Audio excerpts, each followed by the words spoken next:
ప్రియమైన ప్రేక్షకులు నమస్తే. శ్రీని టీవీకి స్వాగతం. నేను Srinivas.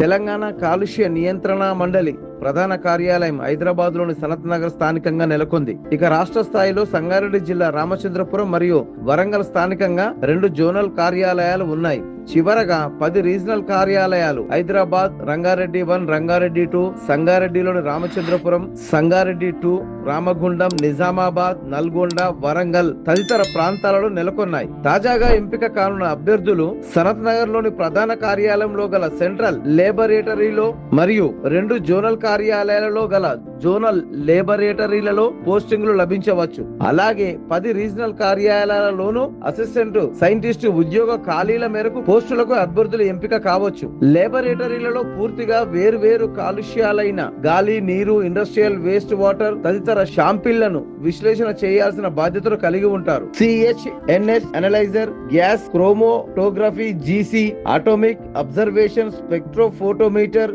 AAS visible spectrophotometer, VIS పలు రకాల అధునాతన పరికరాలపై విశ్లేషణ రిపోర్టులను అసిస్టెంట్ సైంటిస్టులు లాబొరేటరీలలో రూపొందించాల్సి ఉంటుంది. ముందుగా వీటిపై ప్రాథమిక అవగాహన శిక్షణను అందిస్తారు. అదే రీజనల్ కార్యాలయాలలో గల అసిస్టెంట్ సైంటిస్టులు తన పరిధిలో గల పరిశ్రమలు, వేస్ట్ వాటర్ కంపెనీలలో గల గొట్టం ద్వారా వెలువడే ఎయిర్ పొల్యూషన్ శాంపిల్స్ తీసుకోవడము, అలాగే రెసిడెన్షియల్, ఇండస్ట్రియల్, కమర్షియల్ 3 ప్రాంతాలలోనూ ఎయిర్ శాంపిల్స్, వాటర్ శాంపిల్స్ వంటివి సేకరించి లేబొరేటరీలకు పంపించాల్సి ఉంటుంది. కొన్నిసార్లు చిన్న రిపోర్టులు వారు కూడా ఎక్కడికక్కడ రూపొందించాల్సిన పరిస్థితి ఉంటుంది. అలాగే ఏదన్నా విలేజ్ లో ప్రజల నుండి ఫిర్యాదులు వస్తే అసిస్టెంట్ సైంటిస్ట్ ఉద్యోగ అభ్యర్థులు స్వయంగా వెళ్లి కంప్లైంట్ నమోదు చేసుకోవాల్సి ఉంటుంది. కొన్నిసార్లు ఇతర శాఖల అధికారుల బృందంతో కలిసి జాయింట్ ఇన్స్పెక్షన్ పరిస్థితులలోనూ కాలుష్య నియంత్రణ మండలి అధికారిగా హాజరు కావాల్సి ఉంటుంది. తాను రాష్ట్ర ప్రజలకు క్వాలిటీ ఆఫ్ లైఫ్ అందించే ప్రయత్నంలో భాగంగా అసిస్టెంట్ సైంటిస్ట్ ఉద్యోగ బాధ్యతలు ఉంటాయని చెప్పుకోవచ్చు.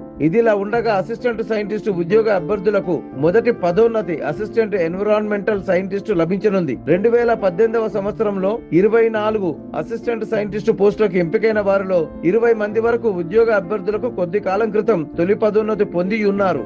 తరువాత క్రమంలో ఎన్విరాన్మెంటల్ సైంటిస్ట్, ఆ తర్వాత సీనియర్ ఎన్విరాన్మెంటల్ సైంటిస్ట్ పదోన్నతుల వరకు చాలా తక్కువ మంది వెళ్లే పరిస్థితులు ఉంటాయి.